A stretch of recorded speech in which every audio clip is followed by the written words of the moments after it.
Hello दोस्तों, स्वागत है आपका हमारे YouTube channel target exam only पर। ठीक है, टारगेट टारगेट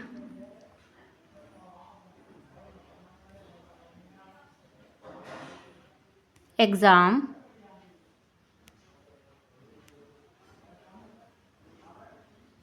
ओनली पर।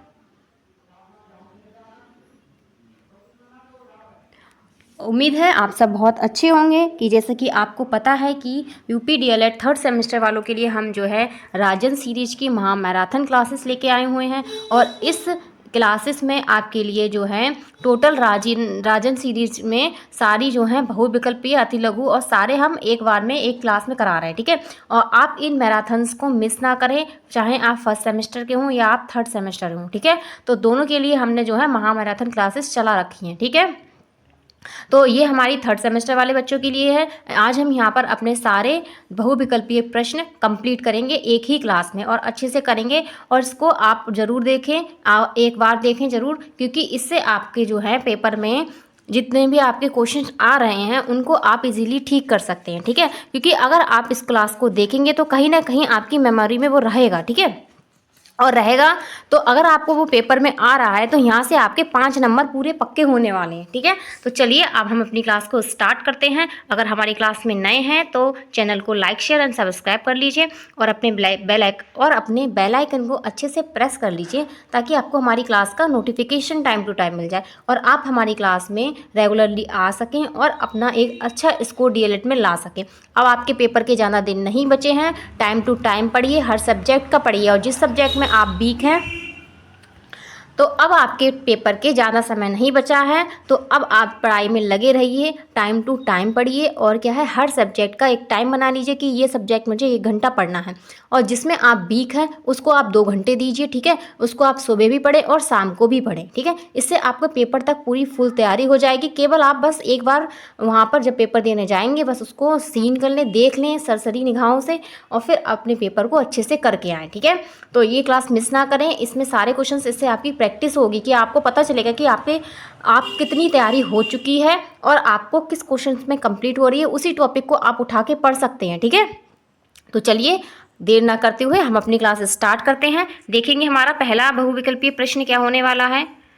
तो चलिए देखते हैं हम यहाँ पर हमारा जो पहला बहुविकल्पीय प्रश्न दिया है वो दिया है कि ऐसे शब्द क्या कहलाते हैं जो संस्कृत से विकृत होकर हिंदी में आए हैं। ठीक है, तो क्वेश्चन क्या दिया है, ऐसे शब्द क्या कहलाते हैं जो संस्कृत से विकृत होकर हिंदी में आए हैं। क्या कहलाएंगे, तद्भव कहलाएंगे, तत्सम कहलाएंगे, देशज कहलाएंगे या विदेशज कहलाएंगे। तो क्या कहलाएंगे जल्दी से बताओ। और ये आपका क्वेश्चन जो है 2022 में पूछा गया क्वेश्चन है। ठीक है, तो ये आपका इस मैराथन में आपके प्रीवियस ईयर पेपर भी इसी में हो जाएंगे। ठीक है, आपको प्रीवियस ईयर पेपर की अलग से क्लास देखने की आवश्यकता नहीं पड़ेगी। सही है, तो यहाँ पर हमारा राइट आंसर है तद्भव। क्या होगा, तद्भव। तो जो तद्भव होते हैं, जो हमारे तद्भव शब्द होते हैं वो हमारे क्या होते हैं, संस्कृत से आए हुए हैं। ठीक है, हिंदी में आए हैं। तो आगे चलेंगे, अब हम नेक्स्ट क्वेश्चन की तरफ चलेंगे। सेकंड नंबर क्वेश्चन क्या दिया है, हमारा सेकंड नंबर क्वेश्चन दिया है, इनमें से कौन सी रचना महादेवी वर्मा की नहीं है। तो ये महादेवी वर्मा जी बहुत ही इंपॉर्टेंट है आपके लिए। ठीक है, इनसे आपको एक ना एक क्वेश्चन बनने वाला है। या आप महादेवी वर्मा ले लीजिए, या आपके सूरदास ले लीजिए, तुलसीदास ले लीजिए, इनकी रचना में से एक क्वेश्चन आना ही आना है आपको। ठीक है, कभी कभी ऐसा होता है कि आपको बहुविकल्पी में भी पूछ लिया जाता है और आपको अति में भी पूछा जाता है। सही है, तो इसको अच्छे से देखना आप और प्रॉपरली ठीक से। और आप मुझे कमेंट बॉक्स में कमेंट करना भी ना भूलें कि आपका यहाँ पर स्कोर क्या रहा है और किस क्वेश्चन में आपको प्रॉब्लम हुई है। ठीक है, और आप चाहें तो मैं आपको कुछ रचनाएं जो हैं इंपॉर्टेंट रचनाएं हैं उनकी क्लास एक डाल दूंगी। ठीक है, इससे आपको क्या है, उसका रिवीजन अच्छे से होगा। जिसने कुछ भी नहीं पढ़ा है तो वहाँ से वो करके अपना अच्छा स्कोर प्राप्त कर सकेगा। ठीक है, तो सेकंड क्वेश्चन एक बार फिर से पढ़ते हैं कि इनमें से कौन सी रचना महादेवी वर्मा की नहीं है। 2022 में पूछा गया है, तो कौन सी नहीं है बताओ। ठलुआ क्लब है, निहार है, नीरजा है या गुल्लू है। तो कौन सी नहीं है यहाँ पे, ठलुआ क्लब। ठीक है, कौन सी है, ठलुआ क्लब महादेवी वर्मा जी की नहीं है, सही है, बाकी सारी महादेवी वर्मा की हैं। अगर इससे आपको 2 क्वेश्चन बनेंगे। अगर आपसे पूछा जाए महादेवी वर्मा की कुछ रचनाएं बताइए या 2 रचनाओं के बारे में बताइए, तो आप यहाँ पर लिख सकते हैं, ठीक है।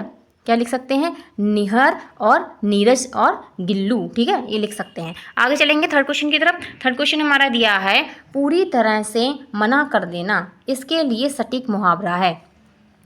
पूरी तरह से मना कर देना, इसके लिए सटीक मुहावरा क्या है? अंधे की लकड़ी, अक्ल का दुश्मन होना, या अंगूठा दिखाना, या अक्ल पर पत्थर पड़ना। तो क्या होगा इसका राइट आंसर? इसका राइट आंसर हमारा होगा अंगूठा दिखाना। क्या होगा? अंगूठा दिखाना, ठीक है। पूरी तरह से मना कर देना, जैसे मान लीजिए आपको किसी से उम्मीद है कि वो आपकी मदद कर देगा, लेकिन वो आपकी मदद नहीं करता है, तो क्या हो जाता है? उसने आपको अंगूठा दिखा दिया कि पूरी तरीके से मना कर दिया, ठीक है। तो यहाँ पर इस मुहावरे का सटीक आंसर बैठेगा। आगे चलेंगे फोर्थ नंबर क्वेश्चन की तरफ। फोर्थ नंबर क्वेश्चन देखेंगे। फोर्थ नंबर हमारा क्वेश्चन दिया है कि मधुशाला के रचयिता हैं। मधुशाला के रचयिता कौन है, यहाँ पर पूछा गया है। जयशंकर प्रसाद, महादेवी वर्मा, हरिवंश राय बच्चन है, या सूर्यकांत त्रिपाठी निराला है। तो कौन होंगे यहाँ पर बताइए जल्दी से। मधुशाला के, तो मधुशाला के हैं हरिवंश राय बच्चन। कौन है? हरिवंश राय बच्चन है, ठीक है। तो मधुशाला इंपॉर्टेंट है, ये आपको 22 में पूछी गई है, ठीक है। तो जो क्वेश्चंस होते हैं आए हुए वो भी कभी कभी जो है रिपीट हो जाते हैं, तो 5 नंबर में आप इनको ऐसे पूरे पक्के कर लीजिए। आप अपने बहुविकल्पीय सभी पेपर में पूरे अगर सही करके आ रहे हैं तो आपके जो हैं अच्छे परसेंटेज बनने से कोई नहीं रोक सकता है, ठीक है। आप 80+ लेके जाएंगे, ठीक है। आप 80 क्यों 90+ तक लेके जाएंगे अगर आपने बहुत ही अच्छे से तैयारी की है, और ये नंबर आपके बहुत काम आने वाले हैं आगे। तो ये मत सोचिए केवल बीटीसी आपको पास करना है, केवल बीटीसी को पास नहीं करना होता है, हमें उसमें अच्छे नंबर भी लाने पड़ते हैं, और नंबर अच्छे लेके आएंगे तो परसेंटेज अच्छी बनेगी। तो परसेंटेज अगर आपकी बहुत अच्छी बन रही है तो आगे आपको बहुत ही मदद मिलने वाली है, समझ लीजिए। आप जो आप पेपर आप देख रहे हैं आजकल, देख रहे हैं कितना कंपटीशन बढ़ रहा है, तो इससे आपको बहुत मदद मिलेगी। अब चलो यहाँ पे मुझे आप जयशंकर प्रसाद की कुछ रचनाएं बताओ कौन कौन सी हैं। महादेवी वर्मा की तो मैंने अभी आपको बताई थी। निहार थी, कौन सी थी? निहार थी, नीरजा थी और गिल्लू थी, ठीक है। और यहाँ पर आप मुझे बताओ जयशंकर प्रसाद जी की रचना बताओ कुछ, अगर कल को आपसे पूछा जाता है तो कौन सी होंगी? तो कंकाल तितली। तो कंकाल तितली आप इनको याद कर सकते हैं। कंकाल हो गई, तितली हो गई, आकाशदीप हो गया, इंद्र जाल हो गया, ठीक है। ये सारी इनकी रचनाएं हैं, ठीक है। तो कंकाल और तितली लिख लीजिए, इसमें से आपको पूछा जाता है। कौन सी? कंकाल और तितली, ठीक है। तो ये जो हैं ये इनके उपन्यास कहे जाते हैं, ठीक है, कंकाल और तितली को, ठीक है। लेकिन जो कहानी इनकी है वो आकाशदीप है। आकाशदीप इनकी क्या है? कहानी। आकाशदीप हो गई, इंद्रजाल हो गई, स्पेस नहीं है तो मैं ऐसे थोड़ा सा लिख दे रही हूँ, आकाशदीप,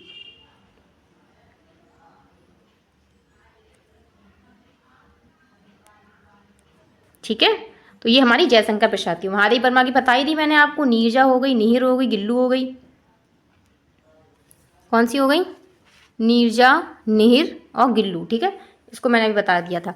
और सूर्यकांत त्रिपाठी निराला की कोई बताइए, जल्दी से बताओ। सूर्यकांत त्रिपाठी निराला की कोई 2 आप रचना बता दो। कौन सी रचना है जल्दी से बताओ, कमेंट बॉक्स में कमेंट करो, अगर पता है तो जल्दी से कमेंट करो मुझे, क्योंकि ये जो हैं ये इम्पोर्टेंट हैं आपके जो हिंदी में हैं, तो हिंदी में इनके परिचय वगैरह पूछा जाता है, क्योंकि इनका हिंदी में एक अलग स्थान है, ठीक है। ये जो हैं जयशंकर प्रसाद हो गए, महादेवी वर्मा हो गई, हरिवंश राय बच्चन हो गए, और मुंशीलाल प्रेमचंद्र हो गए, ये सारे हमारे क्या होंगे? ये सारे हमारे इम्पोर्टेंट हैं, इसलिए इनके बारे में जो है पूछा जाता है। जल्दी से बताओ क्या होगा सूर्यकांत त्रिपाठी निराला की। तो चलो जल्दी से बताओ मुझे सूर्यकांत त्रिपाठी निराला की कोई रचना, आप कमेंट बॉक्स में कमेंट करना। अब हम चलते हैं अपने 5th नंबर क्वेश्चन की तरफ। हम देखेंगे हमारा 5th नंबर क्वेश्चन क्या दिया। 5th नंबर क्वेश्चन दिया है अध्यापन अधिगम प्रक्रिया का महत्वपूर्ण अंग है। क्या दिया है? अध्यापन अधिगम प्रक्रिया का महत्वपूर्ण अंग है। तो ये क्या है? मूल्यांकन है, मापन है, छात्र होगा या शिक्षक होगा? तो क्या होगा? तो राइट आंसर यहाँ पर हमारा है छात्र। क्या होगा? छात्र होगा, ठीक है। अब नेक्स्ट क्वेश्चन की तरफ चलेंगे। 6 नंबर क्वेश्चन देखेंगे। 6 नंबर क्वेश्चन क्या दिया है कि प्रतिदिन में समास है। तो प्रतिदिन में समास कौन सा है बताना आपको, जल्दी से बताओ। प्रतिदिन में समास कौन सा है? तो प्रतिदिन में समास होता है अव्ययी भाव समास। कौन सा होता है? अव्ययी भाव समास होता है। ठीक है, अब बताओ मुझे अव्ययी भाव समास की पहचान क्या होती है? बताओ जल्दी से। अव्ययी भाव जो समास होते हैं, जो अव्ययी भाव समास होते हैं उनकी पहचान क्या होती है? कैसे पहचानेंगे ये अव्ययी भाव समास है? तो यहाँ पर जो प्रतिदिन दिया है ये क्या है आपका? ये आपका अव्ययी भाव समास में आता है। ठीक है, चलो जल्दी से बताओ समास में बारे में। कोई भी कमेंट नहीं करते हो आप लोग, ठीक है? एक भी कोई भी कमेंट नहीं करना चाहता है, पता नहीं क्यों नहीं करते हो। तो अव्ययी भाव समास कौन से होते हैं? जैसे घर घर, पल पल, दिन रात, हड़बड़ी, ठीक है, ये हर घड़ी, हर दिन, प्रतिदिन, यथाशक्ति, यथासंभव, ये सारे हमारे किस में आते हैं? अव्ययी भाव में आते हैं। ठीक है, तो ये सारे किस में आएंगे? अव्ययी भाव में आएंगे। ठीक है, तो यहाँ पर जो क्या होती है, संज्ञा संज्ञा दो शब्द को मिलके जैसे मतलब थोड़े थोड़े वैसे हों, मिलते जुलते हों, उनको अव्ययी भाव समास कहते हैं। देखो, जिन समाज में पहला पद क्या होता है? प्रधान होता है तथा संपूर्ण पद किसी विशेषण ना होकर अव्यय के रूप में प्रयुक्त होता है, उसे अव्ययी भाव समास कहते हैं। ठीक है, जो मतलब पहला पद इसमें प्रधान है, कौन सा है? पहला पद प्रधान होता है, वहां पर अव्ययी भाव समास होता है। ऐसे आप याद रखिए। बताओ समास कितने होते हैं? समास के प्रकार कितने होते हैं? अगर पूछा जाए समास कितने होते हैं, तो समास हमारे कितने होते हैं? चलो मैं ही बता रही हूँ आपको कि समास कितने होते हैं। समास के भेद कितने होते हैं? क्वेश्चन में आए समास के भेद बताओ तो कितने होंगे? 6 होंगे। कितने होंगे? 6 होंगे। ठीक है, तो मैं उनको आपको ओरली बता रही हूँ। जैसे मतलब पहला हो गया अव्ययी भाव, फिर तत्पुरुष हो गया, कर्मधार हो गया, द्विगु समास हो गया, बहुव्रीहि समास हो गया। ठीक है, तो पहला क्या होगा हमारा? समास कितने होते हैं? 6 होते हैं। ठीक है, उनमें 6 में आपके 3 यहाँ पे दिए हैं। देखो, एक अव्ययी भाव हो गया, एक हो गया आपका कर्मधारय समास, एक हो गया तत्पुरुष समास, और बाकी मैं आपको लिख रही हूँ 3 जो होगा। चौथा मैं यहाँ पर लिख रही हूँ आपको। चौथा कौन सा होगा समास? चौथा जो हमारा समास होगा वो कौन सा होगा? चौथा हमारा समास होगा, जल्दी बताओ कौन सा होगा? द्विगु होगा।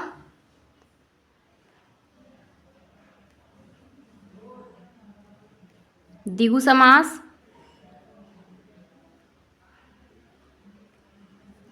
ठीक है, द्विगु समास होगा। फिफ्थ नंबर क्या होगा? फिफ्थ नंबर हमारा होगा बहुव्रीहि समास।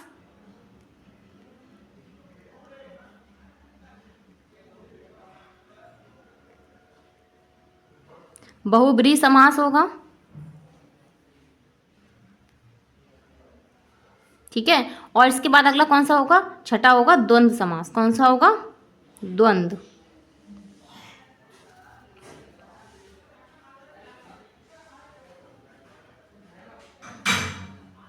ठीक है, तो ये हमारे समास होते हैं 6 प्रकार के। सही, अब हम चलते हैं अपने नेक्स्ट क्वेश्चन की तरफ। ठीक है, तो 6 नंबर हमने आपको क्वेश्चन बहुत अच्छे से बता दिया है। अब चलेंगे नेक्स्ट क्वेश्चन देखेंगे। 7 नंबर क्वेश्चन क्या है? 7 नंबर हमारा क्वेश्चन दिया है पीताम्बर में समास है। तो पीताम्बर में कौन सा समास है?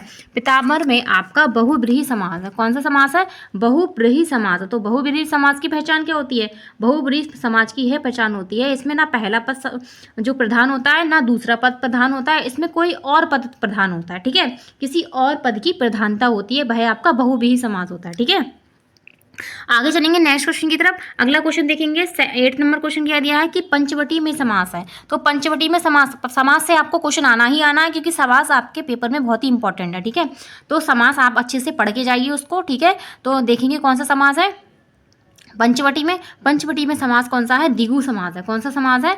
द्विगु समास है पंचवटी में। ठीक है, और पंचवटी की इसमें आपसे पूछा जाए कि द्विगु समास की पहचान क्या होती है, पूछा जाए क्वेश्चन में कि द्विगु समास की पहचान क्या होती है, जल्दी जल्दी से बताओ क्या पहचान होगी द्विगु समास की।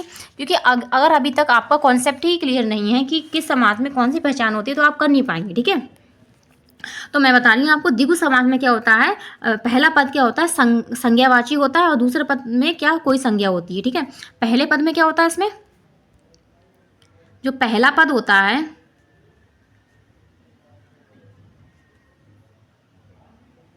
पहला पद क्या होता है? इसमें संख्यावाची होता है। ठीक है,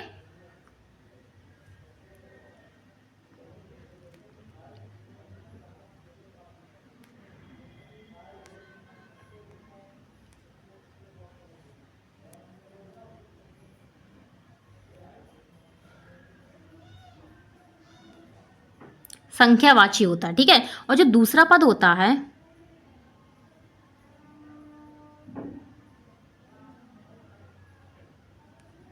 वो कैसा होता है, दूसरा पद हमारा जो होता है वो कोई भी संज्ञा हो सकती है, ठीक है। क्या होता है, कोई भी संज्ञा होती है, ठीक है। तो यहाँ पर हमारा क्या होगा, यहाँ पर द्विगु समास होगा। तो द्विगु समास की पहचान समझ गए आप। तो जैसे त्रिभुवन, ठीक है, पंचवटी, चतुर्मुखी, नवरात्र, ये सारे हमारे किस में आते हैं, द्विगु समास में आते हैं। 9 नंबर क्वेश्चन देखेंगे। 9 नंबर क्वेश्चन दिया है कामयानी के रचनाकार हैं। यहाँ पर बताना है आपको कामयानी के रचनाकार कौन है, बताओ जल्दी से। कामयानी के रचनाकार कौन है, तो कौन सा है, जयशंकर प्रसाद है। कौन है, जयशंकर प्रसाद है, ठीक है। इनकी मैंने और भी अपनी आपको अभी रचना बताई थी, तो कौन कौन सी बताई थी रचना, एक बताई थी तितली बताई थी, और एक कौन सी बताई थी, कंकाल बताई थी। अब चलेंगे आगे, देखेंगे नेक्स्ट क्वेश्चन की तरफ। अगला क्वेश्चन हमारा दिया है 10 नंबर है कि मनुष्यता में है। मनुष्यता में क्या है, जातिवाचक संज्ञा है, भाववाचक है, व्यक्तिवाचक है, या उपयुक्त सभी हैं। तो आप ऐसे करके मान लीजिए यहाँ पर क्या है, भाववाचक संज्ञा है, और आप इसको वैसे भी काट सकते हैं। जातिवाचक में तो किसी जाति के बारे में बात होती है, ठीक है, और व्यक्तिवाचक में किसी एक व्यक्ति की बात हो गई है। तो आपको मान लीजिए कोई नाम है, तो आपकी नाम लेके कोई बात हो रही, तो आप व्यक्तिवाचक में आएंगे, ठीक है। तो यहाँ पर भाववाचक क्या है, भाववाचक संज्ञा है, ठीक है। कौन सी है, भाववाचक संज्ञा है, सही। आगे चलेंगे, आगे नेक्स्ट क्वेश्चन की तरफ। अगला क्वेश्चन हम देखेंगे क्या है हमारा, संज्ञा।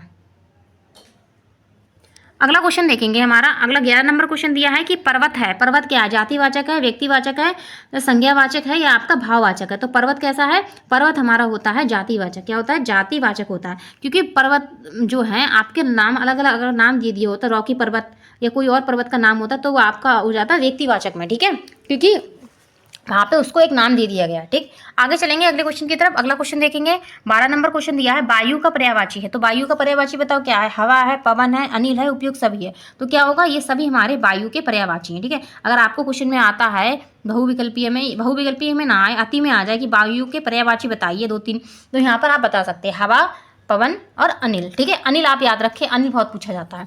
नेक्स्ट क्वेश्चन की तरफ चलते हैं। 13 नंबर क्वेश्चन दिया है तरणी का पर्यायवाची है। तो तरणी का पर्यायवाची क्या है, नौका होगा, नदी होगा, निडर होगा और नारी होगा। तो क्या है, तरणी मतलब आपको पार लगाए, तो कौन नौका पार लगाती है आपको, तो नौका होगा, ठीक है। क्या हो गया, नौका, तरणी। नेक्स्ट क्वेश्चन की तरफ चलेंगे। अगला क्वेश्चन 14 नंबर दिया है कि तरणी क्या है, तरणी का पर्यायवाची। वहां पर था तरणी, णी था, अब नी है। तो तरणी क्या, नदी होगा, नौका होगा, दर्जा होगा, या दिन होगा। तो क्या होगा, नदी। क्या होगा, नदी। तरनी हो गया नदी, तरणी हो गया नौका, ठीक है। इस तरीके से आप इसको याद रखना। आगे चलेंगे अगले क्वेश्चन की तरफ। 15 नंबर क्वेश्चन दिया है कि भिंति का पर्यायवाची है, ठीक है। भिंति का पर्यायवाची है दिन, दीवार, दर्द, दुख। तो क्या है, दीवार। क्या है, भ्रांति, ठीक है। क्या है, भ्रांति का पर्यायवाची, तो क्या है, दीवार होगा, ठीक है। नेक्स्ट क्वेश्चन देखेंगे। अगला क्वेश्चन क्या दिया है,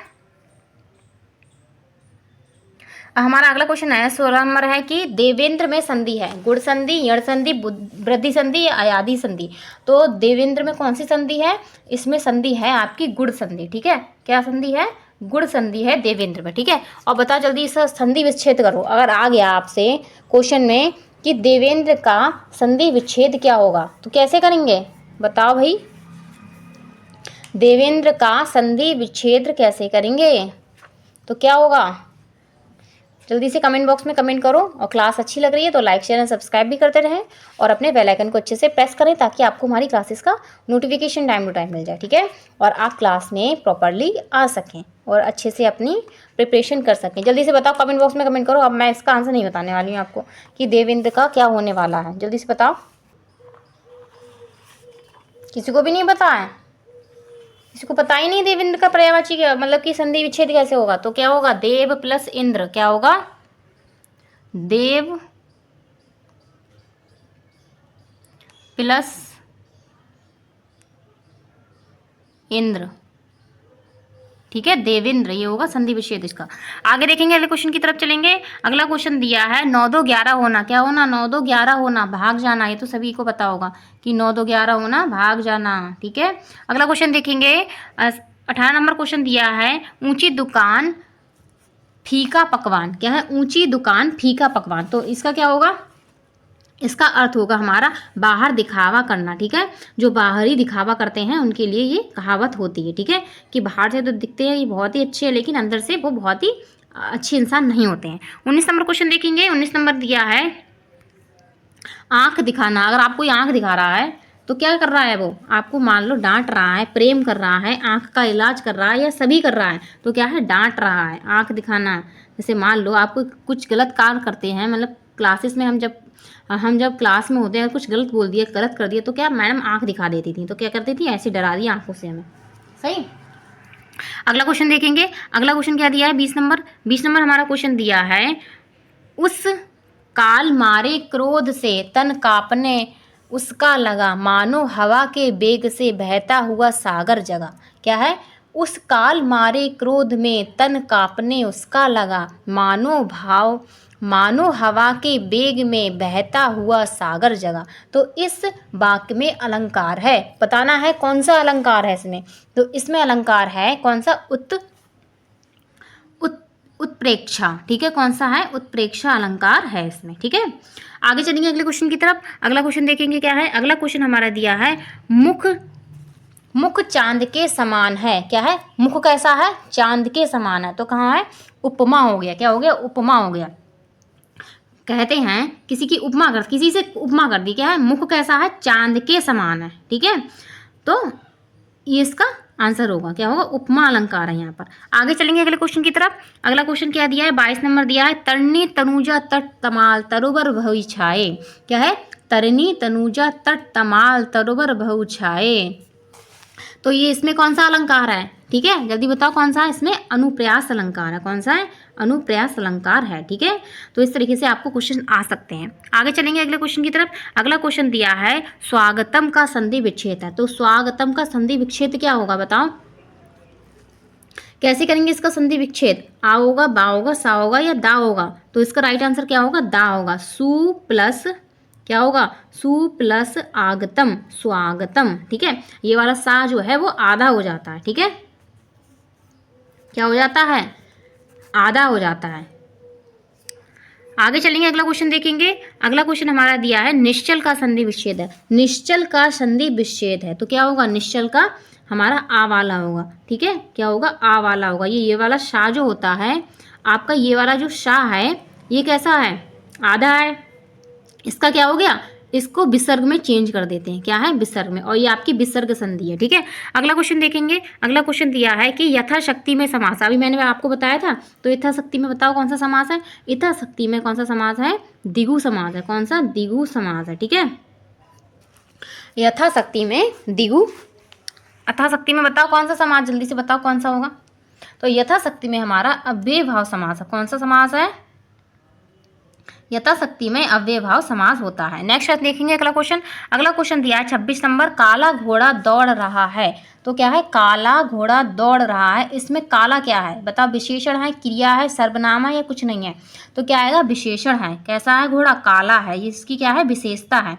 तो जो संज्ञा सर्वनाम की विशेषता बताते हैं वो क्या कहलाते हैं, विशेषण कहलाते हैं। ठीक है, तो यहाँ पर घोड़े की विशेषता क्या बता रहा है, काला बता रहा है, तो ये विशेषण हो गया। अगला क्वेश्चन देखेंगे। अगला क्वेश्चन दिया है जो अव्यय, क्या दिया है, जो अव्यय क्रिया के विशेषता प्रकट करते हैं उन्हें कहते हैं। ठीक है, जो क्रिया की विशेषता प्रकट करते हैं उन्हें क्या कहते हैं, क्रिया विशेषण कहते हैं। ठीक है, तो क्रिया की कर रहे हैं तो क्रिया विशेषण कहे जाएंगे। ठीक है, अगला क्वेश्चन देखेंगे। अगला क्वेश्चन हमारा 28 नंबर है कि अधिक मत बोलो। क्या है, अधिक मत बोलो में क्रिया विशेषण है। तो इसमें क्रिया विशेषण क्या है, इसमें है अधिक। कैसा, अधिक, कितना नहीं बोलना है, ज़्यादा नहीं बोलना है। ठीक है, अधिक नहीं बोलना है। अगला देखेंगे 30 नंबर क्वेश्चन। 30 नंबर अगला हमारा क्वेश्चन दिया है 29 नंबर है, सॉरी। ठीक है, कौन सा क्वेश्चन है, 29 नंबर। निपात है, हाँ, जी, मत, खबरदार, ये उपयुक्त सभी। तो निपात क्या होते हैं, निपात ये सारे होते हैं आपके। ठीक है, तो निपात भी पूछे जाते हैं। ठीक है, तो निपात ये सारे किस में आते हैं, निपात शब्द होते हैं। हाँ कहना, जी, जो शॉर्ट फॉर्म में हम चीज़ें बोल देते हैं वो हमारे इसमें आते हैं। ठीक है, तो आगे देखेंगे 30 नंबर क्वेश्चन की तरफ। 30 नंबर क्वेश्चन क्या दिया है कि तत्सम से दिया है कि तत्सम है। इसमें आपको बताना है तत्सम कौन सा है, आत्र, अग्नि, उत्तिष्ठ या उपयुक्त सभी। तो क्या है, उपयुक्त सभी, ये सभी हमारे क्या है, तत्सम शब्द हैं। ठीक है, अगला क्वेश्चन देखेंगे। अगला क्वेश्चन दिया है कि जलद का पर्यायवाची है। जलद क्या, बादल, कमल, बसंत या पक्षी। तो जलद का क्या होगा, जलद का होगा बादल। क्या होगा, बादल। ठीक है, अगला क्वेश्चन देखेंगे। अगला क्वेश्चन दिया है वसुंधरा। वसुंधरा का पर्यायवाची है पृथ्वी, प्रकाश, फूल, बंधन। तो क्या है? पृथ्वी। वसुंधरा का पर्यायवाची क्या है? पृथ्वी है। ठीक है, अगले क्वेश्चन की तरफ चलेंगे। 33 नंबर क्वेश्चन क्या दिया है? देश प्रेम। देश प्रेम में समाप्त है, देश प्रेम में समास है, तो बताना कौन सा समास है? कर्मधारय समास, तत्पुरुष समास, बहुव्रीहि समास या उपयुक्त सभी। तो देश प्रेम में कौन सा समास है? जल्दी से बताओ आप हमें कि देश प्रेम में कौन सा समास है। आ होगा, बा होगा, शा होगा आपका, या सभी होंगे। तो सभी तो होना संभव ही नहीं है। ठीक है, सभी हो ही नहीं सकते एक शब्द में कि सभी सारे समास आ जाएं। तो कौन सा समास है इसमें? तो देशभक्त में हमारा समास क्या होगा? तत्पुरुष समास। कौन सा होगा समास? हमारा होगा तत्पुरुष समास। तो तत्पुरुष समास की बताओ विशेषता क्या होती है? तो तत्पुरुष समास उन्हें कहते हैं जिन समास में उत्तम पद और अंतिम शब्द जो होता है प्रधान होता है। उत्तम और अंतिम मतलब पहला पद और अंतिम पद दोनों ही प्रधान होंगे, वहाँ पर क्या होगा?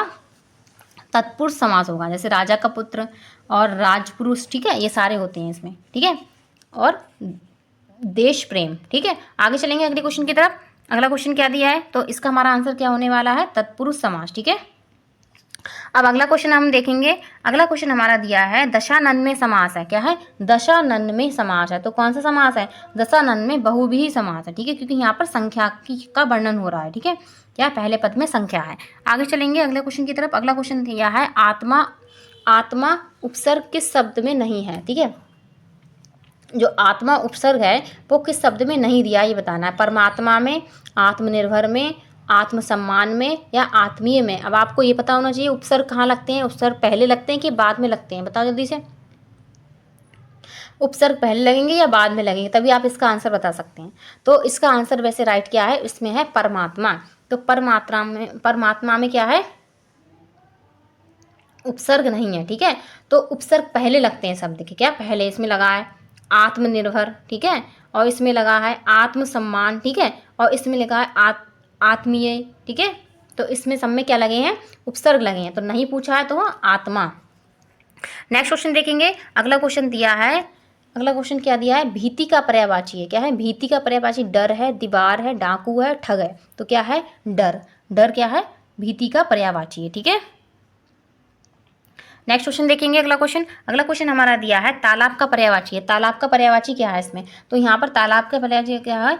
तड़ांग होगा, जलाशय होगा, पुष्कर होगा या उपयुक्त सभी होगा। तो क्या होगा? उपयुक्त सभी। ये हमारे क्या हैं? तालाब के पर्यायवाची हैं। अगला क्वेश्चन देखेंगे इसके बाद जागरण का पर्याय। तो यहाँ पर हमारा 38 नंबर क्वेश्चन है कि जागरण का विलोम है। जागरण का विलोम शब्द क्या होगा? निद्रा होगा, जुड़ाना होगा, या आपका धीमा होगा, या विनम्र होगा। तो क्या होगा? निद्रा का विलोम शब्द होगा, जागरण का विलोम शब्द क्या होगा? निद्रा होगा। ठीक है, आगे चलेंगे अगले क्वेश्चन की तरफ। अगला क्वेश्चन दिया है तिमिर का विलोम है। तो तिमिर का विलोम पूछा गया क्या है? तो तिमिर का विलोम क्या होगा?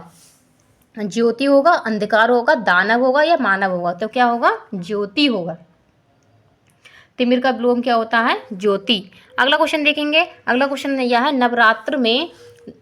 अगला क्वेश्चन दिया है नवग्रह में समास है। तो नवग्रह में कौन सा? द्विगु समास है, क्योंकि यहाँ पे संख्या की बात की जा रही है। क्या? संख्या की बात की जा रही है। ठीक है, कौन सा समास है? द्विगु समास है। अगला क्वेश्न देखेंगे। अगला क्या है? अगला क्वेश्चन दिया है उर्वशी के रचनाकार हैं। तो उर्वशी के रचना कौन कौन है? जयशंकर प्रसाद, रामधारी सिंह दिनकर हैं, या आपके कबीरदास हैं, या रसखान है। तो कौन है? रामधारी सिंह दिनकर है। क्या है? रामधारी सिंह दिनकर है। ठीक है, अब नेक्स्ट क्वेश्चन की तरफ चलेंगे। अगला देखेंगे कौन सा क्वेश्चन है। अब हमारा अगला क्वेश्चन जो दिया है वो दिया है चिंतामणि के रचनाकार हैं। चिंतामणि के रचनाकार कौन है? रामचंद्र शुक्ल हैं, मीराबाई हैं, कबीरदास हैं या रसखान है।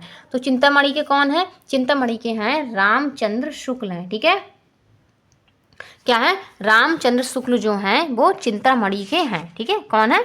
रचनाकार है। अब यहाँ पे पूछा जाए कि मीराबाई की रचना बताइए, जल्दी बताओ। मीराबाई की रचना बताओ कौन सी होंगी। तो क्या होगा? गीत गोविंद होगी और राग गोविंद होगी। क्या होगा? गीत गोविंद और राग गोविंद। ठीक है, आप लिख लो यहाँ पे। क्या होगा? राम गोविंद होगा,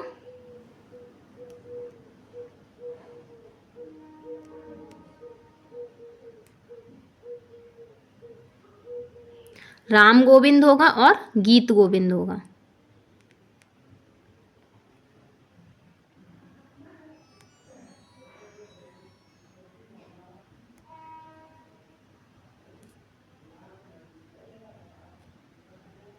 ठीक है, अब कबीरदास की पूछी जाए आपकी, कबीरदास की कौन कौन सी, जल्दी से बताओ। तो कबीरदास की कौन सी होंगी, कौन सी होंगी? बीजक,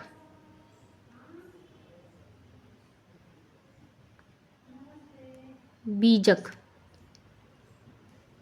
ठीक है, अब अगला देखेंगे रस खान। ठीक है, रस खान की कौन कौन सी, जल्दी बताओ। अगर आपको आता है तो आप यहाँ से लिख सकते हैं। ठीक है, तो ऐसा ना हो कि आपको एक क्वेश्चन से एक ही पता चले, एक क्वेश्चन से कई क्वेश्चन हैं बन रहे हैं, तो मैं आपको बता दे रही हूँ। ठीक है, तो रस खान की पूछी जाए कौन सी होगी, रस खान की बताओ क्या होगी। तो रस खान की होगी गीत काव्य, गीत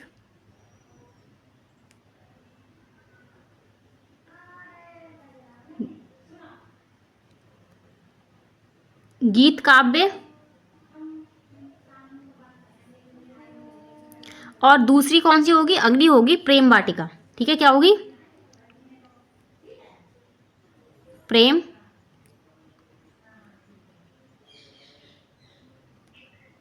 प्रेम वाटिका। ठीक है,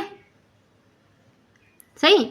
और ये हमारी जो, आप दो लिख लीजिए। ठीक है, आगे देखेंगे, अगली क्वेश्चन की तरफ चलेंगे तो समझ गए होंगे आप यहाँ पर इनकी। नेक्स्ट क्वेश्चन अब हम देखेंगे इसके बाद। अगला क्वेश्चन हमारा दिया है गोदान के रचनाकार हैं। तो गोदान के रचनाकार कौन है बताओ? जयशंकर प्रसाद हैं, प्रेमचंद्र हैं, या कबीरदास हैं, या रस खान है। तो गोदान किसकी है, जल्दी बताओ। गोदान जो रचना है वो किसकी है, वो हमारी किसकी है? ये है प्रेमचंद्र। किसकी है? प्रेमचंद्र की है। तो यहाँ पर राइट आंसर प्रेमचंद्र होगा। और प्रेमचंद्र की और पूछी जाए और कौन कौन सी बताओ। गोदान हो गई, गबन हो गई, रंगभूमि हो गई। ठीक है, गोदान, गबन, रंगभूमि, करम भूमि। ठीक है, ये सब कौन सी किनकी होंगी? ये सारी होंगी प्रेमचंद्र की। गोदान हो गई, एक और मैं आपको बता रही हूँ, गबन। ठीक है, गबन हो गई, और क्या होगी? रंगभूमि।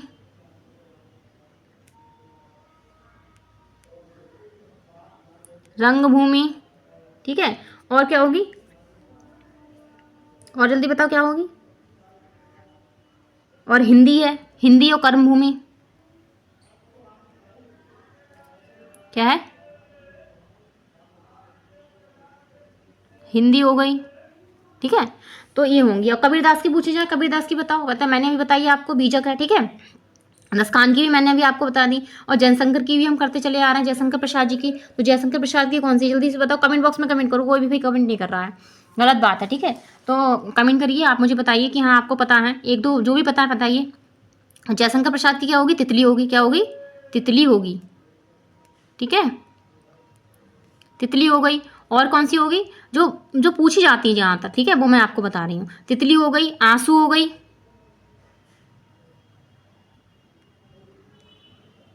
ठीक है, आंसू हो गई, लहर हो गई, लहर हो गई। ठीक है, ये पूछी जाती है जहाँ तक। ठीक है, और कंकाल होगी, अभी मैंने आपको बताई थी, तितली कंकाल तो मैं आपको बता ही चुकी हूँ पहले। ठीक है, तो ये हमारी किसकी होंगी? जयशंकर प्रसाद जी की होंगी। आगे देखेंगे, नेक्स्ट क्वेश्चन की तरफ चलेंगे।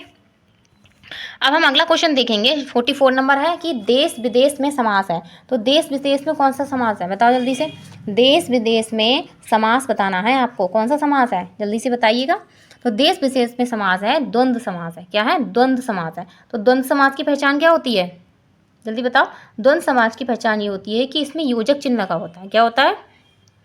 क्या है? योजक, जिसमें आपका योजक चिन्ह लगा होगा। कौन सा वाला चिन्ह? ये वाला चिन्ह। ठीक है, तो वहाँ पर आपका द्वंद्व समास हो, जैसे माता पिता हो गया, माता पिता। ठीक है, भाई बहन। ठीक है, तो इस तरीके से जो शब्द होते हैं वो हमारे द्वंद्व समास में आते हैं। ठीक है, अगला देखेंगे, अगला क्वेश्चन देखेंगे। अगला क्वेश्चन दिया है करुण रस का स्थायी भाव है। तो करुण रस का स्थायी भाव बताओ किसका, कौन सा है, जल्दी बताओ। तो यहाँ पर करुण रस का स्थायी भाव क्या होगा? शोक होगा। क्या होगा? शोक होगा करुण रस का स्थायी भाव, ठीक है, शोक। और हास किसका है, जल्दी बताओ, हास किसका है, बताओ। कि जो करुण रस है इसका स्थायी भाव तो मैंने आपको बता दिया शोक होता है, ठीक है। तो आपको कमेंट बॉक्स में कमेंट करना है कि उत्साह और हास्य किसका है, ठीक है। तो कमेंट बॉक्स में कमेंट जरूर करना। आगे देखें अगले क्वेश्चन की तरफ। माता पिता में समास, अभी मैंने आपको बताया था द्वंद्व समास, कौन सा है, द्वंद्व समास है, ठीक है। अगला क्वेश्चन देखेंगे। अगला क्वेश्चन हमारा दिया है अचरज शब्द का तत्सम है। तो अचरज का तत्सम क्या होगा, बताओ जल्दी से, क्या होगा अचरज का तत्सम। तो अचरज का तत्सम होगा हमारा यहाँ पे होगा आश्चर्य, क्या होगा, आश्चर्य होगा, ठीक है। अगला क्वेश्चन देखेंगे। अगला क्वेश्चन दिया है तपस्वी का तत्व रूप है। तो तपस्वी का तत्व रूप क्या होगा, तो तपस्वी का तत्व होगा तपसी, क्या होगा, तपसी, ये वाला, सही है। अगला क्वेश्चन देखेंगे। अगला क्वेश्चन दिया है सूरदास की रचना है। तो साहित्य लहरी, प्रेम वाटिका, दोहावली या झरना। तो बताओ किसकी, कौन सी है सूरदास की, जल्दी से बताओ रचना कौन सी है, जल्दी बताओ। साहित्य लहरी है, प्रेम वाटिका है, या आपकी सूरदास की। तो सूरदास की कौन सी है, साहित्य लहरी है, कौन सी है, साहित्य लहरी है। और भी अगर आपसे एक आध पूछ ली जाए तो और कौन सी हो सकती है, वो होगी सूरसागर होगी, कौन सी होगी, इसके अलावा कौन सी होगी आपकी,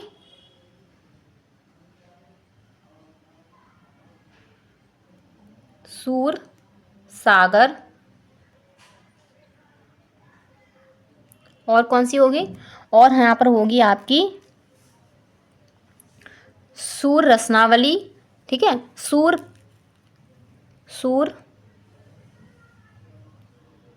जिसमें सूर लगा होगा सूरदास की होंगी, ठीक है, इनकी यही पहचान होती है, ठीक है। सूर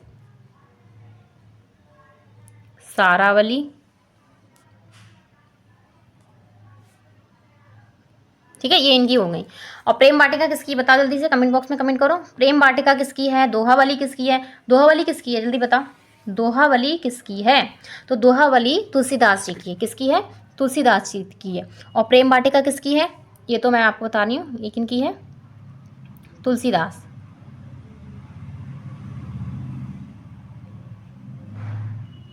राइटिंग में ना जाएं, ठीक है, क्योंकि राइटिंग थोड़ी ऐसी गड़बड़ है मेरी। और झरना किसकी है, झरना बताओ किसकी है, जल्दी से बताओ। झरना, झरना बहुत फेमस है क्योंकि पूछी जाती है झरना। झरना किसकी है, जल्दी से बताइएगा, बताओ झरना किसकी है। प्रेम वाटिका किसकी है, अच्छा प्रेम वाटिका बताओ। प्रेम वाटिका रसखान की है, किसकी है,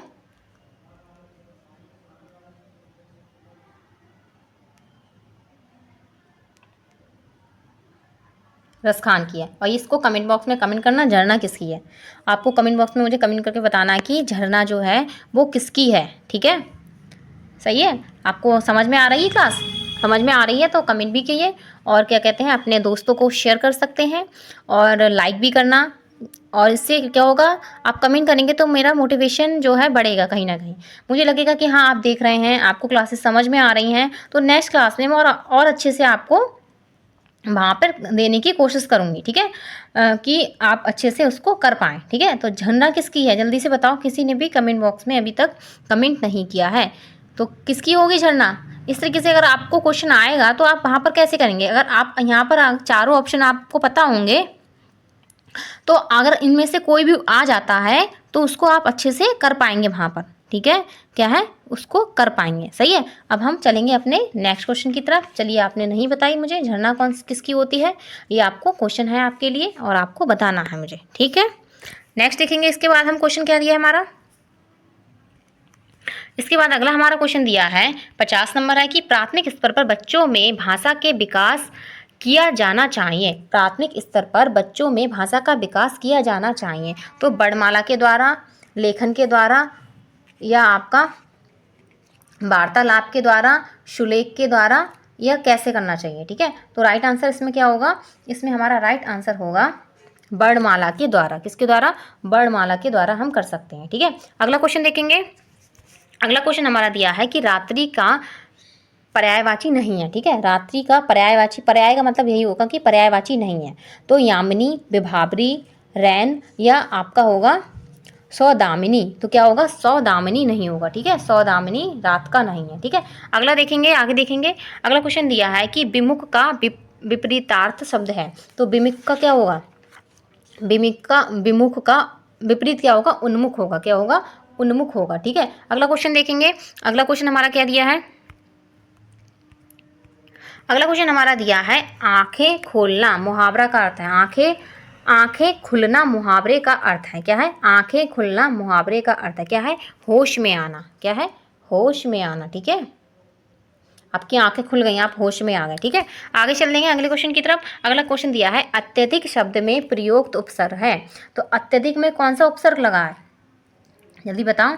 अत्यधिक में अति उपसर्ग लगा है, क्या है, अति उपसर्ग लगा है। कौन सा लगा है, अति उपसर्ग लगा है। और उपसर्ग कहाँ लगते हैं, शब्द के आगे लगते हैं, ठीक है। अगला क्वेश्चन देखेंगे, 55 नंबर क्वेश्चन दिया है कबीर के सूफी गुरु कौन थे। कबीर के सूफी गुरु कौन थे। तो कौन थे, शेख तकी। कौन थे, शेख तकी थे, ठीक है। तो यहाँ पर ये राइट आंसर होगा। इसको आप इंपॉर्टेंट लगाइए, मुझे लग रहा है कि आपको ये क्वेश्चन पूछा जा सकता है। अगला क्वेश्चन देखेंगे, 56 नंबर क्वेश्चन देखेंगे, भाषा अर्जन में महत्वपूर्ण है। भाषा अर्जन में महत्वपूर्ण क्या है, भाषा का व्याकरण, पाठ्यपुस्तक, भाषा का शिक्षक या भाषा के विभिन्न रूपों का प्रयोग। तो क्या होगा, इसमें होगा हमारा भाषा का व्याकरण। क्या है, भाषा का व्याकरण राइट आंसर है।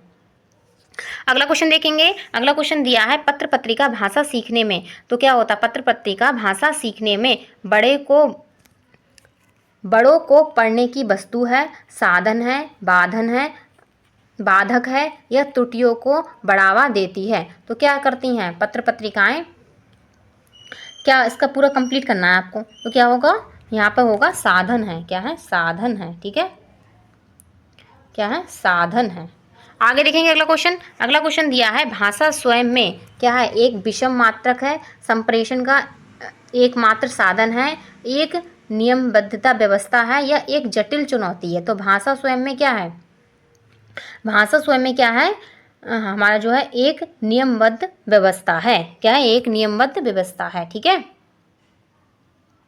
नेक्स्ट क्वेश्चन देखेंगे। अगला क्वेश्चन दिया है भाषा का प्रयोग क्या है, भाषा का प्रयोग केवल परीक्षा में होता है, केवल पाठ्य पुस्तकों में होता है, केवल जो मुद्रित सामग्री होती हैं उनमें होता है, जीवन के विभिन्न संदर्भ में होता है। तो क्या होता है, इसमें सबसे पॉजिटिव कौन सा है, जीवन के विभिन्न संदर्भ, ठीक है।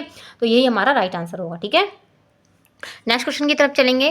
अगला क्वेश्चन हमारा दिया है भाषा की पुस्तकें। भाषा की पुस्तकें क्या हैं, अभ्यास परक हैं, अभ्यास परक ही होनी चाहिए, साधक हैं, साध्य हैं या भाषा सीखने का एकमात्र साधन है। तो क्या है, जो कैसी होना चाहिए, साधन है। क्या है, भाषा को सीखने की क्या है, साधन है, ठीक है। क्या आएगा राइट आंसर यहाँ पर, साधन है। अगला क्वेश्चन देखेंगे। अगला क्वेश्चन दिया है बच्चों की भाषा के आकलन का सर्वाधिक प्रभावी तरीका है। बच्चों की भाषा के आकलन का सर्वाधिक प्रभावी तरीका है प्रश्न पूछना और पढ़ी गई सामग्री पर प्रतिक्रिया व्यक्त करना, श्रुति लेख कराना, लिखित परीक्षा लेना या प्रश्न उत्तर देना, ठीक है। तो राइट आंसर क्या होगा, जो इन क्वेश्चंस में वो होता है जो सबसे पॉजिटिव आंसर आपको लगता है वही इसका आंसर होगा, ठीक है। तो क्या कराना, श्रुति लेख कराना। क्या है, श्रुति लेख कराना। जैसे मान लीजिए अगर आपकी भाषा अच्छी नहीं है, मान आपको राइटिंग भी अच्छी नहीं है, आप शुद्ध नहीं लिख पा रहे हैं, तो आप बच्चों को क्या है, श्रुति लेख करा सकते हैं, ठीक है। श्रुति लेख मतलब सुन के लिखना, श्रुति लेख। आगे देखेंगे अगला क्वेश्चन। अगला क्वेश्चन क्या दिया है, भाषा सीखने का उद्देश्य है। तो भाषा सीखने का उद्देश्य क्या है, विभिन्न स्थितियों में भाषा का प्रभावी प्रयोग करना, अपनी बात कहना और सीखना, दूसरों की बात समझना और सीखना या कोई नहीं। तो क्या होगा राइट आंसर, विभिन्न स्थितियों में भाषा का प्रभावी प्रयोग करना, ठीक है। विभिन्न स्थितियों में भाषा का प्रभावी प्रयोग करना राइट आंसर होगा। अगला क्वेश्चन देखेंगे। अगला क्वेश्चन हमारा दिया है नायक में संधि है। तो नायक में कौन सी संधि है, जल्दी बताओ, बहुत इंपॉर्टेंट है ये।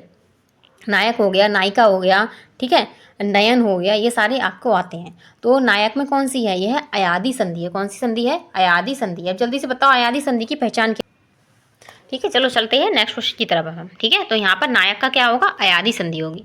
अगला क्वेश्चन हमारा क्या दिया है, अगला क्वेश्चन दिया है धरती और आकाश के बीच का स्थान। धरती और आकाश के बीच के स्थान को क्या कहा जाता है, यहाँ पर पूछा गया है कि धरती और आकाश के बीच का स्थान जो होता है उसको हम क्या कहते हैं, बताओ। अंतरिक्ष कहेंगे, धरा कहेंगे, वसुंधरा कहेंगे, पृथ्वी कहेंगे, क्या कहेंगे वहाँ इसको हम कहेंगे अंतरिक्ष। क्या कहेंगे, अंतरिक्ष कहेंगे, ठीक है। अगला क्वेश्चन देखेंगे। अगला क्वेश्चन क्या होगा, अगला क्वेश्चन होगा पवन में संधि है। तो पवन में संधि बताओ, गुण संधि है, यण संधि है, अयादि संधि है या कोई नहीं है। तो पवन में कौन सी संधि है, पवन में आपकी जो संधि है वो है अयादि संधि। क्या है, अयादि संधि, ठीक है। आगे देखेंगे, अगला क्वेश्चन देखेंगे। अगला क्वेश्चन दिया है पंचमात्र के लेखक हैं। जो पंचमात्र है वो लेखक कौन है इनके, तो इनके लेखक जो हैं वो हैं श्री पद्मलाल पुन्नालाल बख्शी। कौन है, श्री पद्मलाल पुन्नालाल बख्शी, ठीक है। यहाँ पर इसमें आ वाला हमारा राइट आंसर होगा और आप ये हमारा राइट आंसर है, ठीक है।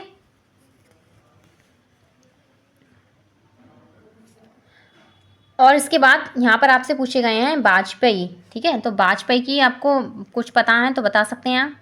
नागेंद्र की कौन सी है, नागेंद्र की है बनमाला। कौन सी है, बनमाला, लिख लीजिए बनमाला। और एक और कौन सी हो सकती है, और है तो काफ़ी इनकी, दो चार हैं। और एक है विचार और क्या है, विचार और विवेचन।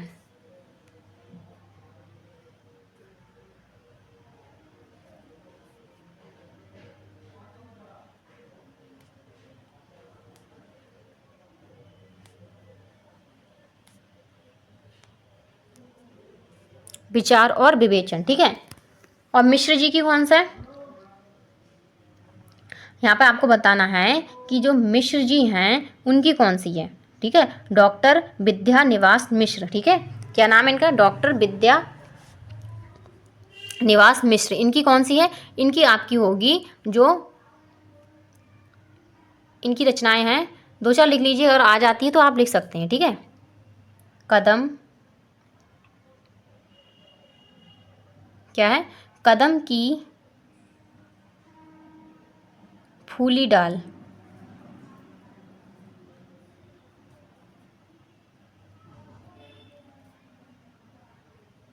और एक और है इनकी कि तुम चांद हम पानी। तुम चांद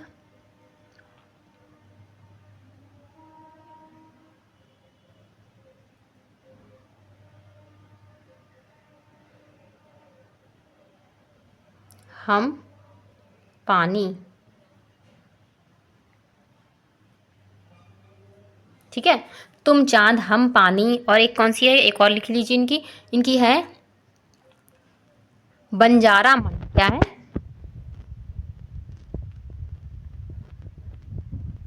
बंजारा मन। ये कितनी अच्छी अच्छी कविता है इनकी, इनकी जो रचनाएं हैं इन्होंने लिखी हैं वो कितनी अच्छी अच्छी हैं, ठीक है। इनका नाम क्या है, डॉक्टर विद्या निवास मिश्र, ठीक है। डॉक्टर विद्या निवास मिश्र जी, ठीक है। अब आपको बताना है मुझे कि वाजपेयी जी की कौन सी रचनाएं, जल्दी से बताओ। जो वाजपेयी जी हैं इनकी रचनाएं कौन सी हैं। पहले बात तो यहाँ पर कुछ बच्चे यहाँ पर कंफ्यूज होंगे कि वाजपेयी इनका पूरा नाम भी तो होगा कुछ, तो वाजपेयी जी की कौन सी रचना हो सकती हैं। चलो कमेंट बॉक्स में कमेंट करना, ठीक है।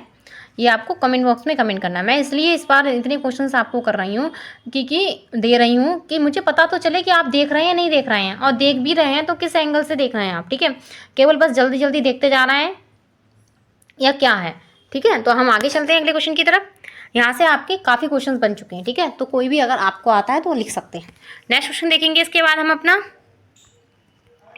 अगला क्वेश्चन है परिमल काव्य के रचयिता हैं। तो परिमल के कौन है, जल्दी बताओ। परिमल के कबीर हैं, बाबू गुलाब राय हैं, महादेवी वर्मा हैं या सूर्यकांत त्रिपाठी निराला हैं। तो परिमल के कौन हैं, तो यहाँ पर हमारा परिमल के कौन है, सूर्यकांत त्रिपाठी निराला। कौन है, सूर्यकांत त्रिपाठी निराला जो हैं वो परिमल के रचयिता हैं, ठीक है। और सूर्यकांत त्रिपाठी निराला की और भी कुछ बताओ अगर आपको पता है तो। सूर्यकांत त्रिपाठी निराला की कौन सी है और रचनाएं बताओ। और रचनाएं इनकी क्या हैं, इनकी हैं प्रसिद्ध रचना मैं आपको बता रही हूँ, प्रभावनी, प्रभावती,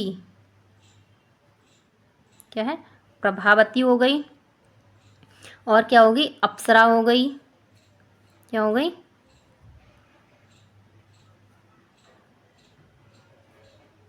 अप्सरा हो गई, ठीक है, सूर्यकांत त्रिपाठी निराला की। और कौन सी होगी, और हुई जूही की कली, क्या होगा, जूही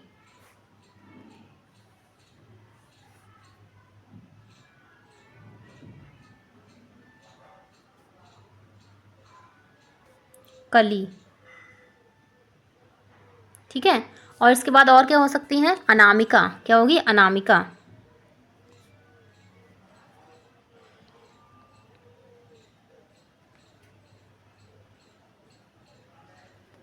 आ नहीं रहा यहाँ पे, अनामिका, ठीक है।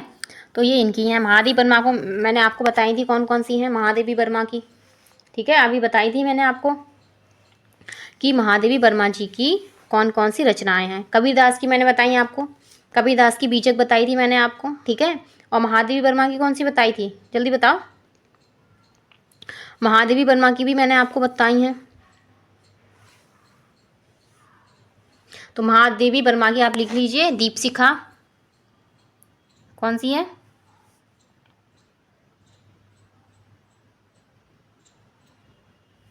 दीपशिखा,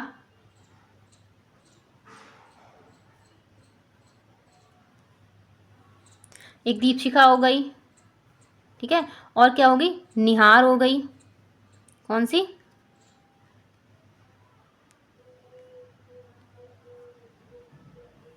ठीक है, निहार हो गई, पथ के साथी हो गई, अतीत के चलचित्र हो गई, ठीक है। ये सारी किसकी हैं, महादेवी वर्मा जी की हैं। और बाबू गुलाब, ठीक है। तो यहाँ पर ये हमारी रचनाएं हो गई। तो यहाँ पर आपको समझ में आ रहा होगा अच्छे से। चलिए हम देखते हैं नेक्स्ट क्वेश्चन की तरफ, अगला देखेंगे।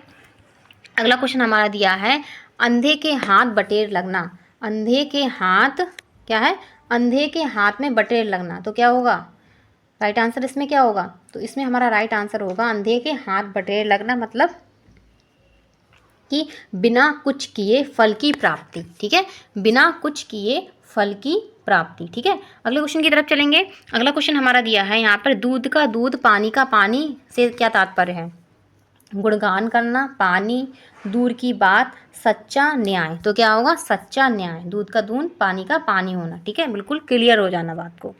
आगे देखेंगे अगले क्वेश्चन की तरफ। अगला क्वेश्चन हमारा दिया है 70 नंबर है कि आँख का कांटा से तात्पर्य है, तो आँख का कांटा क्या होगा, यहाँ पर होगा गप्पे लगाना, दुश्मन, गलत व्यवहार करना, या इनमें से कोई नहीं, क्या होगा, या ये होगा आपका इनमें से कोई नहीं। तो राइट आंसर क्या होगा, दिया है आँख का कांटा का तात्पर्य क्या है, तो यहाँ पर हमारा राइट आंसर क्या होगा, यहाँ पर हमारा राइट आंसर होगा आँख का कांटा होना, तो दुश्मन होना, क्या होना, दुश्मन होना, ठीक है। तो यहाँ पर हमारा ये वाला राइट आंसर है, ठीक है। अब हम नेक्स्ट क्वेश्चन की तरफ चलेंगे, 71 नंबर क्वेश्चन देखेंगे। अब 71 नंबर हमारा दिया है कि खून खौलना, तो खून खौलने का क्या होता है, खून खौलने का मतलब गुस्सा आना, ठीक है, क्या है, गुस्सा आना। अगला क्वेश्चन देखेंगे। अगला क्वेश्चन दिया है, हमारा राष्ट्रीय पर्व है, हमारा राष्ट्रीय पर्व कौन सा है, 15 अगस्त है, 30 जनवरी है, 19 अगस्त है, तो क्या होगा, 15 अगस्त, 15 अगस्त क्या है हमारा राष्ट्र पर्व है। अगला क्वेश्चन देखेंगे। अगला क्वेश्चन दिया है, दिवाली कब मनाई जाती है, जल्दी बताओ, दिवाली कब मनाई जाती है, आने वाली है दिवाली अब, तभी ये आपसे क्वेश्चन पूछा जाता है कि दिवाली कब मनाई जाती है। दिवाली तो आप मनाते हो, ये तो पता है कि हाँ ठंडों में होती है, या मान लीजिए अक्टूबर में होती है, नवंबर में होती है, लेकिन मेन बताइए कब होती है, तो कब होती है, कार्तिक मास में होती है, कब होती है, कार्तिक मास में होती है, ठीक है। अगला क्वेश्चन देखेंगे। अगला क्वेश्चन दिया है, गांधी जयंती मनाई जाती है, कब मनाई जाती है, 2 अक्टूबर को, अभी अपने बनाई थी, ठीक है। आगे देखेंगे अगला क्वेश्चन। अगला क्वेश्चन दिया है, क्या भूलूं क्या याद करूं, ये इंपॉर्टेंट है। तो क्या भूलूं क्या याद करूं, ये क्या है, संस्मरण है, कहानी है, आत्मकथा है, या आपका यात्रा व्रत है, तो क्या है, क्या भूलूं क्या याद करूं, तो ये क्या है, आत्मकथा है। और ये किसकी आत्मकथा है, आपको बताओ, जल्दी बताओ, ये किसकी आत्मकथा है, क्या भूलूं क्या याद करूं, तो ये किसकी है, हरिवंश राय बच्चन जी की है, किसकी है, हरिवंश राय बच्चन जी की है, ठीक है। हरि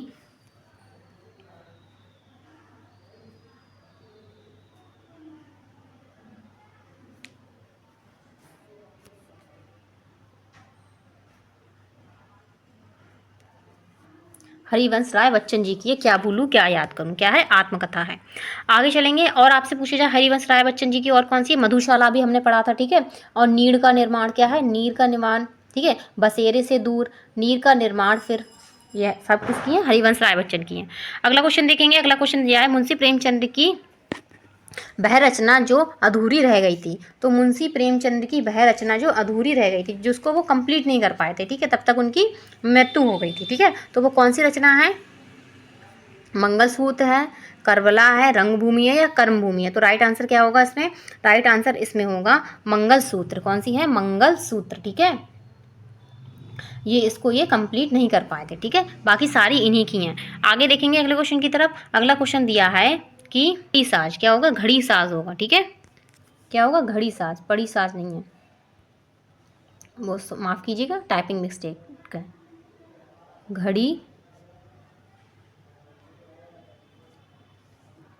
घड़ी साज का शब्द है, देशज शब्द है, संकर शब्द है, विकारी शब्द है या रूढ़ शब्द है। तो कौन सा है, देशज शब्द है ये, ठीक है। कैसा है, देशज शब्द है, ठीक है।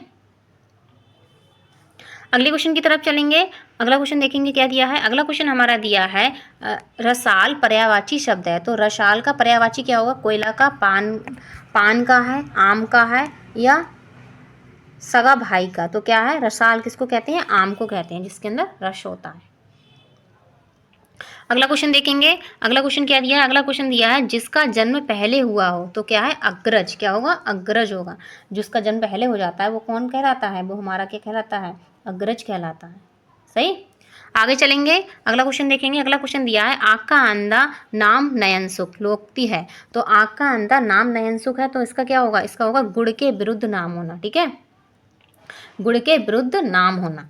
आगे देखेंगे, अगला क्वेश्चन देखेंगे। अगला क्वेश्चन दिया है पूरी तरह से मना कर देना। क्या है, पूरी तरह से मना कर देना। तो अंगूठा दिखाना, क्या है, अंगूठा दिखाना। ये ऊपर भी हमने अभी इसके बारे में पढ़ा था, सही है। अगला क्वेश्चन देखेंगे। इसके बाद अगला क्वेश्चन क्या दिया है, अगला क्वेश्चन दिया है बीजक नामक ग्रंथ के रचयिता। जो अभी हमने पढ़ा था, बीजक किसकी है, जल्दी बताओ, कमेंट बॉक्स में कमेंट करो। तो बीजक किसकी है, कबीर की है। किसकी है, कबीर की है। आगे देखेंगे, अगला क्वेश्चन देखेंगे। अगला क्वेश्चन दिया है मुंशी प्रेमचंद की प्रमुख कृति है। तो मुंशी प्रेमचंद की कौन सी है, सेवा सदन है, निर्मला है, कर्मभूमि है या उपयुक्त सभी है। तो कौन सी है, जल्दी बताओ, उपयुक्त सभी। क्या है, उपयुक्त सभी हैं, ठीक है। ये सभी मुंशी प्रेमचंद जी की हैं।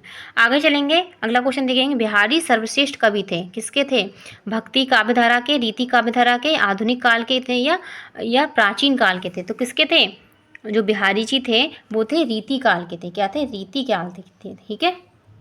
तो रीति काल यहाँ पर हमारा राइट आंसर है। अब बताओ मुझे, जो बिहारी जी हैं उनकी कौन सी है, उन्होंने केवल एक रचना दी है। तो कौन सी रचना है, बिहारी सत्साई। क्या है, बिहारी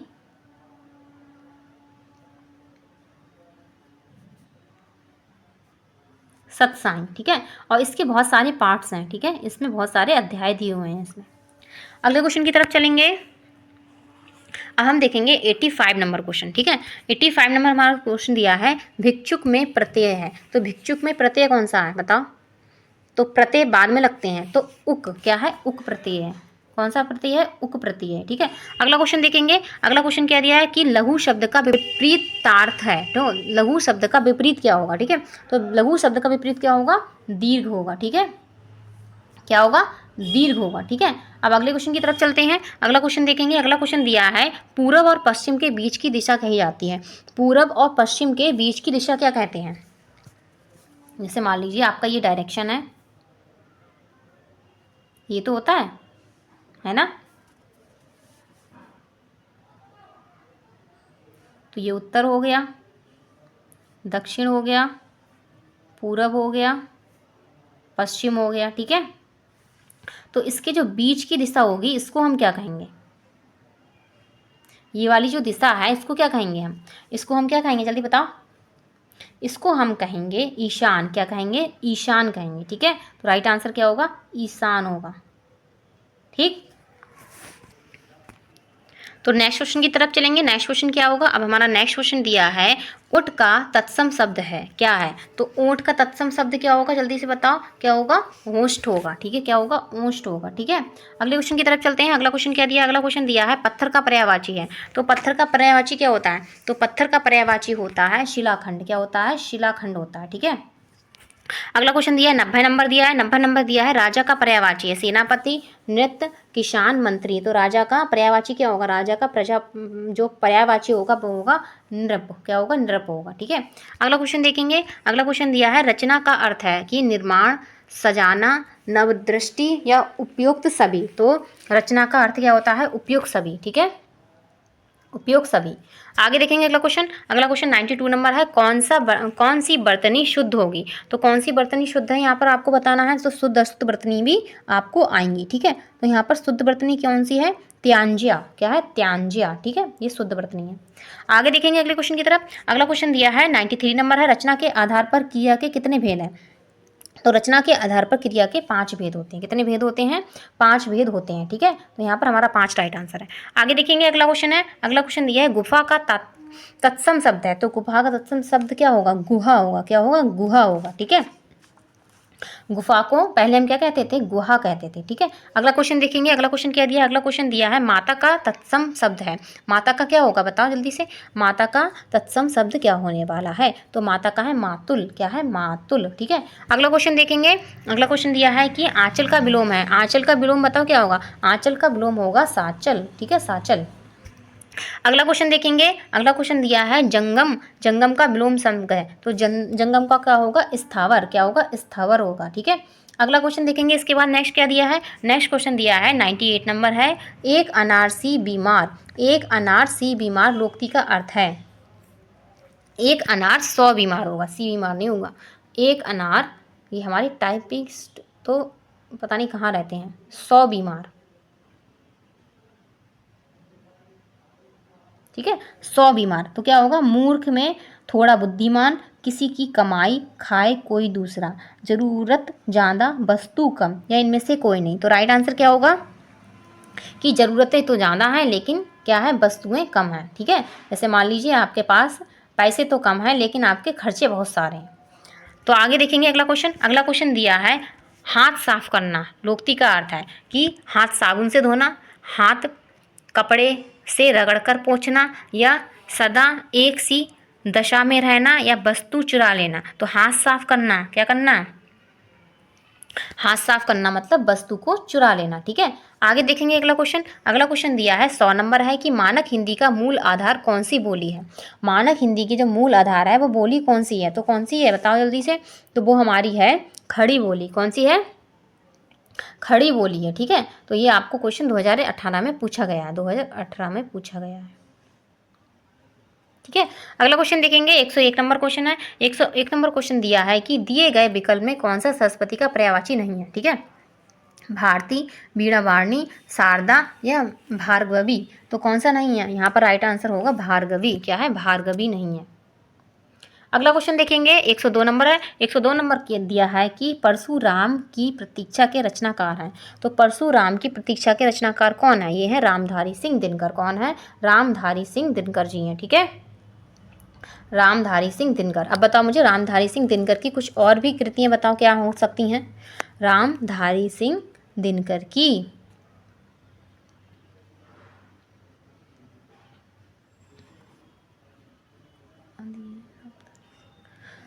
तो रामधारी सिंह दिनकर की कौन कौन सी हैं? देखो उर्वशी हो गई एक, तो कौन सी हो गई? उर्वशी।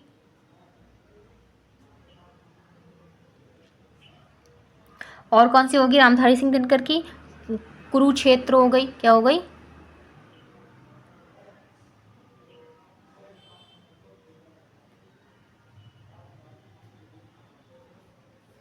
कुरुक्षेत्र हो गई, ठीक है। और कौन सी होगी? और इनकी रेणुका होगी, ठीक है। क्या होगी? रेणुका होगी। है तो बहुत सारी लेकिन यहाँ पर मैं कुछ ही लिख रही हूँ।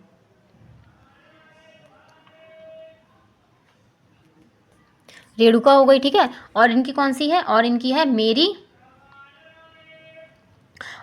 मेरी यात्राएं, अर्धनागेश्वर, ठीक है। और क्या है? रश्मि लोक, ठीक है। और हरे को हरि नाम, हरे को हरि नाम, ये भी किसकी है, दिनकर की है। प्रेमचंद की भी मैं बता चुकी हूँ, जयशंकर जी की भी बता चुकी हूँ, मतलब तितली, कंकाल, चंद्रगुप्त, अजात शत्रु, स्कंदगुप्त। तो अजात शत्रु, स्कंदगुप्त और क्या है, चंद्रगुप्त, ये सब किसकी हैं, जयशंकर प्रसाद जी की हैं, ठीक है। अगले क्वेश्चन की तरफ चलेंगे।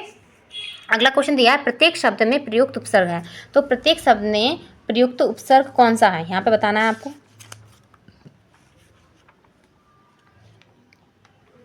तो यहाँ पर आपको उपसर्ग पूछा गया है, तो कौन सा होगा उपसर्ग, यहाँ पे होगा प्रति। क्या होगा, प्रति, राइट आंसर। क्या होगा, प्रति होगा, ठीक है। अगले क्वेश्चन की तरफ चलेंगे। अगला क्वेश्चन दिया है 104 नंबर है, शुद्ध वर्तनी का चयन करें। तो शुद्ध वर्तनी इसमें बताना कौन सी है, जल्दी बताओ क्या होगी शुद्ध वर्तनी। तो होगी ज्येष्ठ। ज्येष्ठ कौन सा वाला, इस तरीके से हम इसको लिखते हैं, ठीक है। अब देखेंगे 105 नंबर। 105 नंबर क्वेश्चन क्या दिया है, 105 नंबर क्वेश्चन दिया है कि संस्कृत में वे शब्द जो हिंदी में ज्यों के त्यों प्रयुक्त होते हैं वे कहे जाते हैं। तो वे क्या कहे जाते हैं, यहाँ पर आपको बताना है। क्या तद्भव, तत्सम, संकर या देशज। तो वो क्या कहे जाते हैं, तत्सम कहे जाते हैं। क्या कहे जाते हैं, तत्सम कहे जाते हैं, सही है। आगे देखेंगे 106 नंबर क्वेश्चन देखेंगे, और 106 नंबर हमारा इस क्लास का लास्ट क्वेश्चन होगा, ठीक है। तो 106 नंबर हमारा क्वेश्चन दिया है कि निम्न में से संयुक्त व्यंजन नहीं है। तो संयुक्त व्यंजन कौन सा नहीं है, छा नहीं है, त्रा नहीं है, ज्ञा नहीं है, ऋषि ऋषि नहीं है। तो कौन सा है, ऋषि ऋषि, ठीक है। ऋषि ऋषि वाला ऋषि ये हमारा संयुक्त नहीं है। शा शा शा, तो छा, त्रा और ज्ञा ये हमारे क्या होते हैं, संयुक्त व्यंजन होते हैं। तो यहाँ पर हमारी क्लास कंप्लीट होती है। आपको क्लास कैसी लगी है मुझको कमेंट बॉक्स में कमेंट करके बताना है, और जो बीच बीच में क्वेश्चंस पूछे हैं उनके आंसर भी आपको जरूर देना है, ठीक है। तो हमारे इस टारगेट एग्जाम ओनली हमारे YouTube channel target exam only